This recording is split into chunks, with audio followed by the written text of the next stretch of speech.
No, yo lo que hice para el stream lo hice. Después no cogí fuera de stream, pero en stream fui Maradona en el 86. Bah. Estaba fácil, Estaba borracha y regalada. Era sencilla la tarea. En el sistema de justicia criminal, las ofensas de origen sexual se consideran especialmente perversas. En la ciudad de Nueva York, los detectives que investigan estos terribles delitos son miembros de un escuadrón de élite conocido como Unidad de Víctimas Especiales.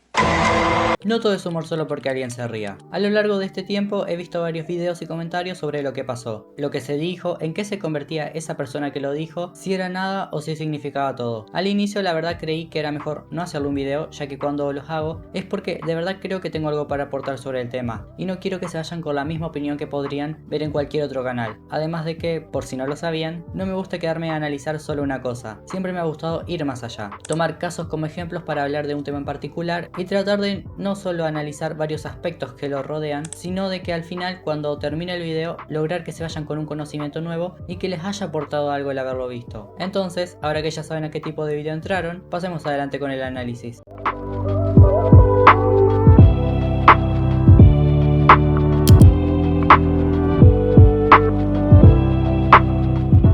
¿Es humor negro o solo un comentario ofensivo? ¿Y por qué nos cuesta tanto ponernos de acuerdo? Esos son los dos pilares que vamos a analizar. Por un lado, el tema de lo que se dijo, ya que sí, voy a aclararlo desde ahora. No haré juicios a nadie, no diré o insinuaré nada de nadie. No diré o insinuaré que nadie es nada, porque de esto no se trata el video. Me centraré justamente en analizar lo que dijo Bauletti y el por qué, según la lingüística, no es un chiste, dando ejemplos y citando a diferentes autores. Pero aparte de eso, más llegando al final, me gustaría hacer una reflexión sobre lo que ha provocado esto que se dijo, la división que ha generado y qué conclusión podemos sacar acerca de esto. No profundizaremos demasiado, pero sí dejaré en claro varios puntos que me parecen interesantes tocar, aun si es un poco por encima, ya que creo que son dignos de ser hablados, puesto que podemos trazar una relación entre los mismos y el tema central de este video. Para empezar, una de las cosas que me parecen más simples de aclarar y que creo que está bien iniciar por ahí es la siguiente: si todo es humor, entonces nada lo es.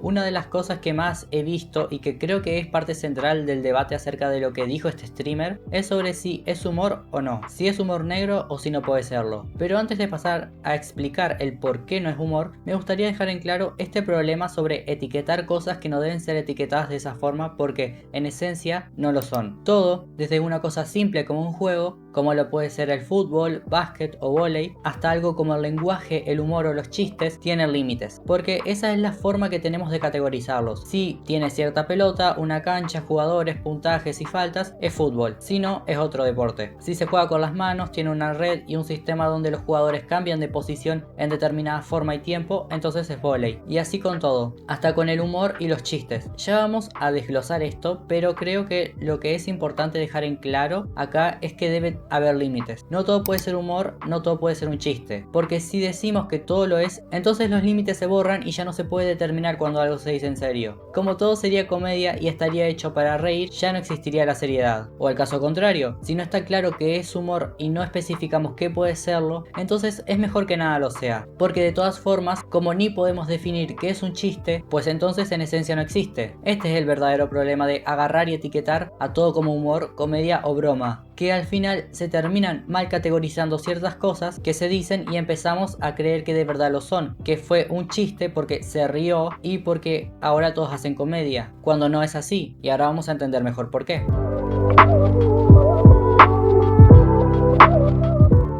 El humor negro, también llamado humor ácido, se basa en encontrar la comedia en situaciones trágicas o desagradables. Por eso mismo puede abordar temas considerados sensibles, tabú o incluso inapropiados. Por eso, en el caso del supuesto chiste que hizo Bauletti, podríamos decir que sí, podría haber hecho un chiste sobre un abuso. El tema es el siguiente: este tipo de humor cuestiona o analiza estos tópicos haciendo uso de la sátira. La sátira es una técnica literaria y discursiva que utiliza la ironía, el sarcasmo y la exageración para dejar en evidencia los vicios, los abusos abusos o las deficiencias de una sociedad o de un individuo. Lo fundamental de la sátira es que tiene un objeto crítico, no se burla de la tragedia en sí, sino de quienes la provocan, de quienes la ignoran o de lo absurdo de la condición humana. En el humor negro satírico, la risa es un medio para denunciar una realidad, no un fin para ensañarse con la víctima. Por eso, en el caso de Bauletti, notamos que no hay sátira, no hay una crítica a la cultura del abuso ni un uso del sarcasmo para señalar un problema social. Simplemente hay una descripción literal de una situación de vulnerabilidad tratada como algo gracioso. Y aparte, una de las cosas que creo que se olvidan de mencionar cuando se habla de este tipo de humor es que incluso personas que hayan pasado por ciertas situaciones a veces lo usan para enfrentar el dolor, al encontrar aspectos cómicos en situaciones difíciles. Además de que este mismo también puede usarse como una herramienta de cuestionamiento a normas o valores. Es decir, creer que el humor negro es hacer simples chistes burdos sobre abuso o donde se degradan minorías es una idea reduccionista, la cual ignora todo lo que puede conllevar este tipo específico. Para que no se malinterprete, no estoy diciendo que el humor negro debe ser políticamente correcto, eso sería una contradicción. Lo que digo es que el humor negro real suele tener un propósito, exponer lo absurdo del opresor, no ensañarse con el oprimido. Miremos algunos ejemplos de cómo se usa esto como una verdadera herramienta de crítica social. En el racismo tenemos a comediantes como Richard Pryor o series más actuales como Atlanta. Aquí el chiste de humor negro no se burla de la víctima de discriminación,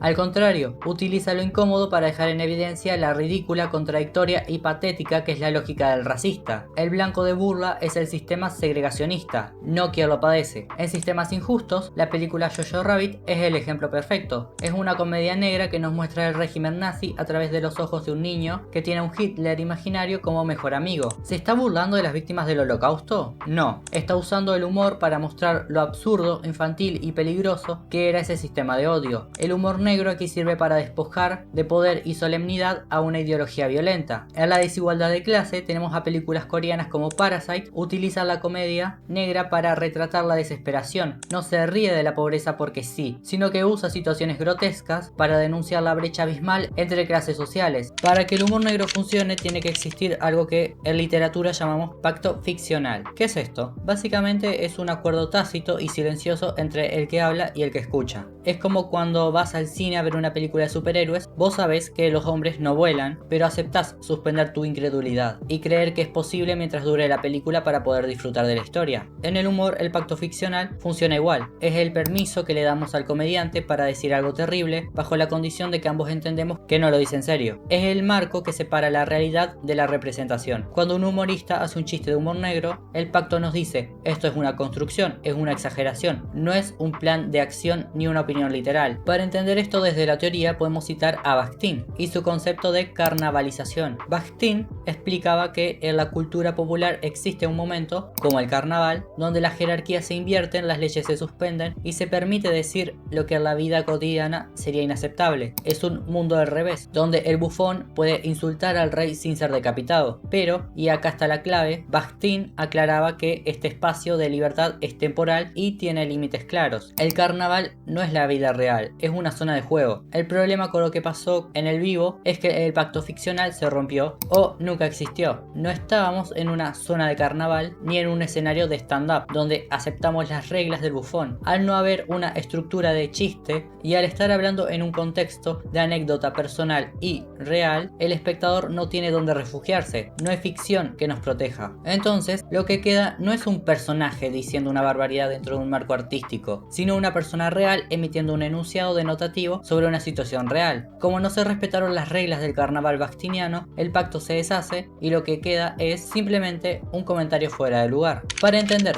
por qué esto no es un chiste, tenemos que hablar de lo que son las figuras retóricas. En palabras simples, son herramientas o giros del lenguaje que los escritores y los humoristas usan para alejarse del sentido literal de las palabras y crear un efecto estético, persuasivo o gracioso. Es lo que llamamos artificio. El trabajo de decorar o transformar el mensaje para que sea algo más que una simple frase. Cuando analizamos la frase de Bauletti, no cogí después del stream, estaba fácil, estaba borracha y regalada, era sencilla la tarea, notamos una ausencia total de este trabajo. Vamos a analizarla. ¿Hay hipérbole? La hipérbole es una exageración desmedida con un fin estético o humorístico, como decir me muero de risa. Acá no la hay. Decir que alguien estaba regalada no es una exageración para causar gracia, es un uso despectivo del lenguaje para describir una situación de disponibilidad. No hay una búsqueda de lo absurdo. ¿Pero acaso hay metáfora? La metáfora traslada el sentido de una cosa a otra para crear una imagen nueva. Acá el término regalada o fácil funciona como un adjetivo calificativo directo. No se está construyendo una imagen poética ni una composición ingeniosa. Se está usando una jerga común para etiquetar a una persona real. Pero ¿hay paradoja al menos? La paradoja une dos ideas opuestas para revelar una verdad profunda o contradictoria. Acá tampoco existe. El discurso es lineal, plano y directo. Entonces, ¿qué concluimos de su frase? Estamos ante un enunciado denotativo, como ya había mencionado, pero para que lo entiendan mejor, en lingüística, la denotación es el significado básico y literal de las palabras, el que encontrarías en el diccionario, por ejemplo. Al no haber un trabajo sobre el lenguaje, es decir, al no haber artificio, el enunciado no entra en la categoría de texto literario o humorístico. No hay una vuelta de tuerca, lo que escuchamos no es una pieza de comedia, es técnicamente una crónica de opinión o una anécdota. Es el relato literal de una percepción personal sobre un hecho real. Por eso el escudo de humor se cae, porque para que haya humor primero tiene que haber una construcción que aquí brilla por su ausencia.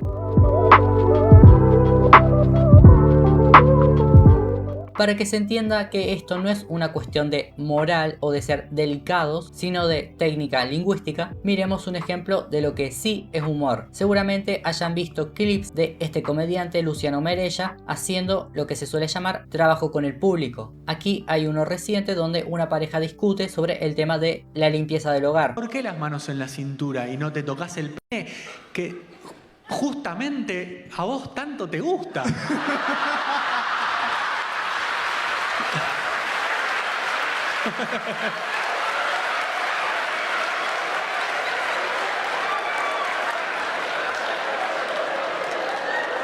Costumbre. Digo, A ver, en mi defensa soy el activo. ok. No queríamos saber tanto. Y segundo, yo soy el que limpia el baño. Ok, o sea, vos después de hacer chichi...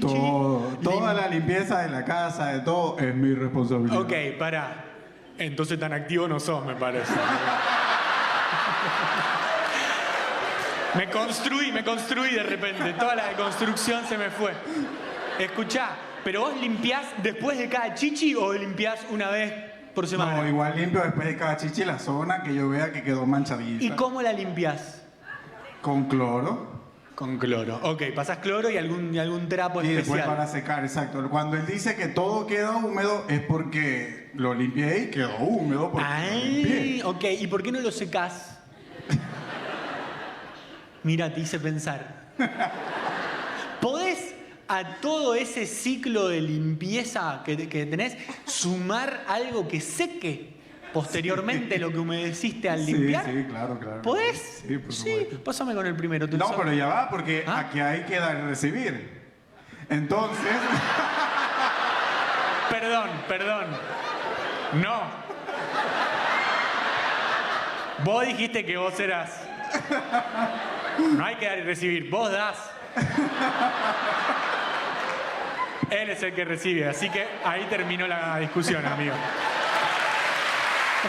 En un momento, uno de los chicos que conformaba la pareja aclara que él es el activo de la relación. Merella toma esa información y construye una pieza de humor instantánea. Analicemos por qué esto sí funciona bajo las reglas que venimos viendo. En primer lugar tenemos el artificio lingüístico, que en este caso sería la polisemia. A diferencia de la frase literal y plana de Bauletti, Merella utiliza la polisemia, que es cuando una palabra tiene múltiples significados. En este caso toma el concepto de dar y recibir y lo proyecta en dos planos simultáneos: el doméstico, que es quien limpia, y el íntimo, los roles de la pareja. El chiste no es la descripción de lo que hacen en la cama, el chiste es la analogía inesperada, hay un trabajo intelectual de conectar dos mundos que no tienen nada que ver para revelar lo absurdo de la discusión. Hay técnicamente un artificio. En segundo punto tenemos la distancia psíquica y el consentimiento. Aquí la distancia no es histórica, sino contractual. En el stand-up, la pareja elige exponerse. Cuando el chico aclara su rol íntimo, él mismo está rompiendo su privacidad para alimentar el show. Hay un permiso implícito. Mireya no está quemando a una persona ausente, vulnerable o que no puede defenderse. Está jugando con alguien que tiene una voz, que puede retrucar y que está presente. Existe una simetría que en el caso de Bauletti brilla también por su ausencia. Y en tercer lugar tenemos lo que podríamos traducir al español como patear hacia arriba o hacia abajo. En este clip el comediante se burla de una situación absurda, una pareja discutiendo por los platos sucios usando metáforas íntimas. No está validando una conducta reprochable ni diciendo que alguien es regalado en un sentido denigrante para su dignidad. Se burla del rol, no de la pareja. Es una construcción colectiva de la risa donde el blanco del chiste es la contradicción humana, no la vulnerabilidad de una víctima. Y para que se entienda mejor, vamos a analizar otros 3 ejemplos donde se tocan temas sensibles pero que sigue siendo humor negro y vamos a entender el por qué. En el primer caso tenemos este chiste. Se le acerca Hitler a una niña judía y le pregunta cuántos años tiene. Ella responde: tengo 7 y voy a cumplir 8. Hitler le dice: no, 8 no. Aquí lo que genera risa,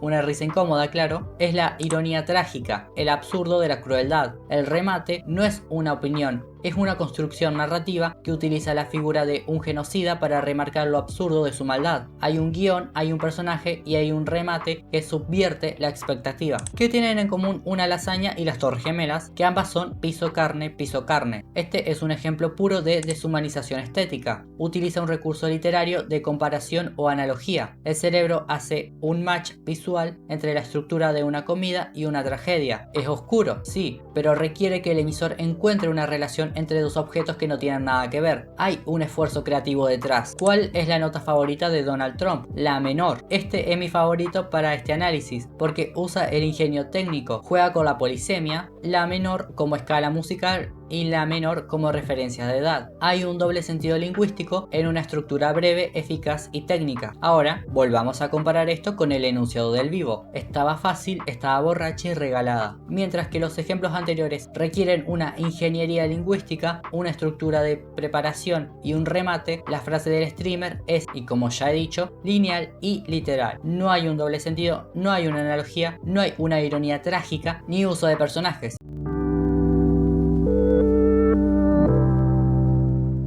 Para terminar de entender por qué el escudo del humor negro no encaja acá, tenemos que hablar de la teoría de la distancia. Este concepto fue desarrollado por el psicólogo y esteta Edward Bulow, quien en 1912 acuñó el término distancia psíquica. Según Bulow, para que podamos apreciar algo desde un punto de vista estético, ya sea una obra de arte o un chiste, necesitamos poner una distancia entre el objeto y nuestras propias reacciones prácticas o personales. Si algo nos toca demasiado de cerca, si nos afecta personalmente o nos resulta excesivamente real, se produce lo que él llama la pérdida de la distancia, y cuando la distancia se pierde, el arte y el humor desaparece para dejar paso a una respuesta emocional pura, el asco, la indignación o el rechazo. En el humor, la distancia no es solo temporal, sino también emocional y conceptual. Si analizamos los ejemplos que vimos antes, tanto el de Hitler como el de las Torres Gemelas, notamos que el referente es lejano o histórico. Hitler es una figura que hoy funciona como un símbolo del mal absoluto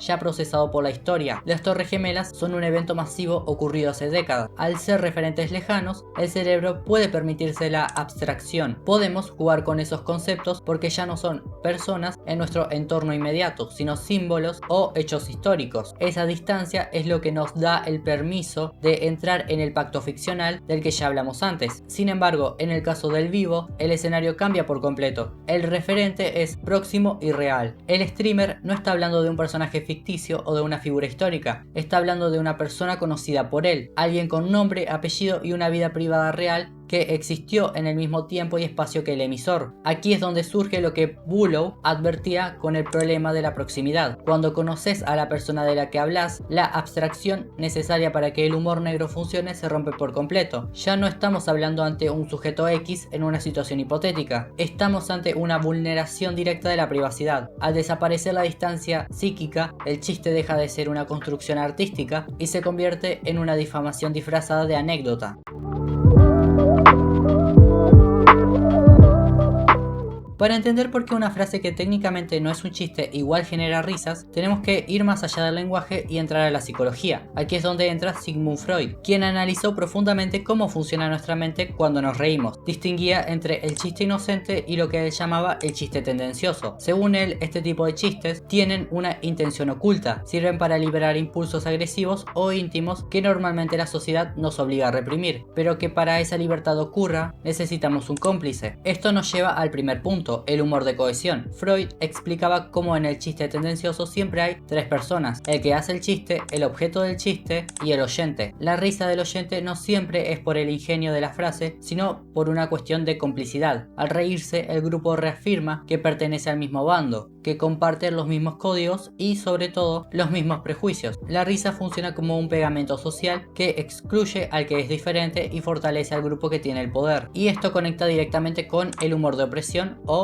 golpear para abajo, lo que ya habíamos nombrado antes. A veces se intenta disfrazar estos comentarios de políticamente incorrectos o rebeldes, pero si analizamos la estructura desde una perspectiva freudiana y sociológica, es todo lo contrario. No hay rebelión cuando te reís de alguien que está en una posición de vulnerabilidad, en este caso una mujer borracha. Eso no es desafiar al sistema, es simplemente reforzar una jerarquía social existente. Reírse hacia abajo de los vulnerables o a los vulnerables es usar el humor como un arma de dominación. No es humor negro que cuestiona el poder, es humor que utiliza el poder para deshumanizar al otro. Como decía Freud, el chiste tendencioso permite que la agresión se vuelva aceptable bajo la máscara de la gracia, pero cuando esa agresión se dirige a quien no puede defenderse, deja de ser una válvula de escape psíquica y se convierte en una herramienta de opresión. Hasta ahora analizamos el qué y el cómo, pero ahora nos toca analizar el quiénes y por qué reaccionamos como reaccionamos. En casos como el de Bauletti, la sociedad suele fracturarse en dos bandos bastante reconocibles que, a mi criterio, pecan de lo mismo: la falta de objetividad. Por un lado tenemos el bando de no es nada, porque alguien defendería un comentario que claramente no tiene estructura humorística. No es necesariamente porque sean malas personas, sino puede ser por un miedo profundo a la censura y una identificación casi identitaria con el streamer. En un mundo que sienten cada vez más restrictivo, defender a Bauletti es para ellos defender su propia libertad de decir lo que quieran, aunque lo que digan sea indefendible. Por el otro lado está el bando del es un B-word. Acá entra lo que en lingüística llamamos metonima discursiva, tomar la parte por el todo. Se salta de un enunciado violento a etiquetar a la persona como un criminal. ¿Por qué ocurre esto? Porque vivimos en una era de justicia simbólica. Como a veces la justicia real falla, la gente intenta compensarlo con una condena social extrema, convirtiendo un discurso repudiable en un delito penal de forma inmediata. Esto nos lleva a un terreno peligroso, la guerra de sexos. En lugar de atacar el discurso, lo que se dijo, se empieza a atacar la identidad: ser hombre, ser gay, pertenecer a tal grupo. Esta colectivización de la culpa genera un odio generalizado que le hace muy mal a la sociedad. Al poner al otro como un enemigo total por su género u orientación, perdemos de vista a los verdaderos monstruos, porque el odio y la violencia no ven de sexos ni de género. Si bien las estadísticas nos muestran una realidad innegable sobre quiénes son mayoritariamente las víctimas y quiénes los victimarios, el propio feminismo ha dejado en claro que todas las minorías importan. Por eso, podemos y debemos hablar de las víctimas de todos los géneros, porque sin importar si son muchas o pocas, siguen siendo vidas humanas. El odio generalizado no combate el abuso, solo promueve más violencia. No podemos ignorar que esto sucede en una Argentina polarizada, donde vemos el retorno de un feminismo radical frente a un conservadurismo reactivo. Hoy estamos bajo un sistema conservador que está cuestionando derechos ya adquiridos, y entiendo que ante un sistema extremo, la respuesta social también se vuelve extrema. Es casi una reacción proporcional. Es comprensible que ese sector tilde a Bauletti de B-Word como una forma de defensa ante un clima que se siente hostil. Sin embargo, mi propuesta con este video es marcar una pausa. Lo que dijo Bauletti no es humor, no es ingenioso y es reprochable, pero eso no lo convierte automáticamente en lo que ese bando lo acusa de ser. Si queremos combatir la violencia real, tenemos que empezar por ser precisos con las palabras. Si tildamos todo de lo mismo, terminamos vaciando de significado a las palabras que deberían proteger a las víctimas.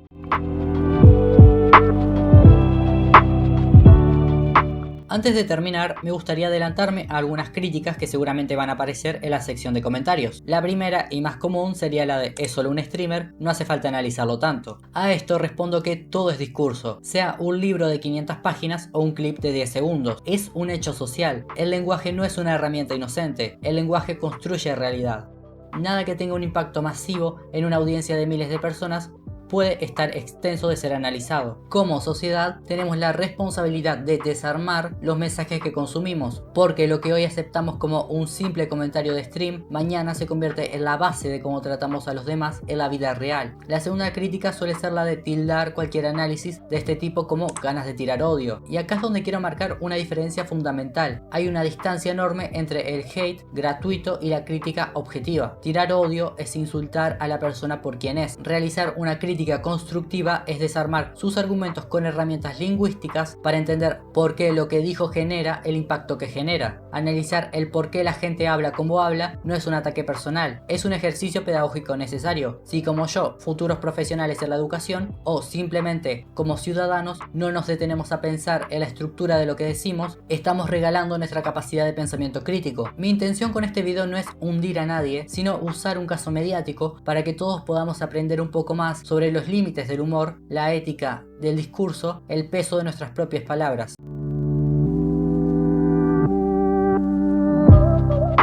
Para cerrar, me gustaría que nos quedáramos con una idea. Las palabras importan. Importa lo que decimos, cómo lo decimos y a quién se lo decimos. El lenguaje es probablemente la herramienta más poderosa que tenemos como seres humanos. Es lo que nos permite aprender, progresar, poner límites, enamorarnos o negociar nuestro futuro. A veces caemos en el error de pensar que las palabras solo son palabras y que no influyen en nada, cuando en realidad lo influyen en todo. El lenguaje construye nuestra realidad y decide quiénes se acercan y quiénes se alejan de nosotros. Por eso es vital no restarle peso a algo tan determinante. Entiendo que muchos creadores de contenido no quieran ponerse el traje de educadores o de ejemplos a seguir. Es un peso grande y a veces injusto. Pero la realidad es que ser una persona pública conlleva consecuencias que uno no siempre elige. Que alguien quiera aprender de vos o ser como vos es algo maravilloso y valioso que no debe tomarse a la ligera. Y no se trata de que ahora todos los streamers tengan que ser canales educativos. Para nada. Reíte, juga, hace humor negro de verdad si querés, pero hacelo con la conciencia de que del otro lado hay personas recibiendo tu mensaje, porque al final del día lo que decimos no es nada, lo que decimos lo es todo. Estamos comunicando una visión del mundo, y si esa visión valida la deshumanización sin ningún tipo de arte o intención detrás, no estamos haciendo humor, estamos desperdiciando el poder más grande que tenemos para conectar con los demás. Si queremos defender el humor negro,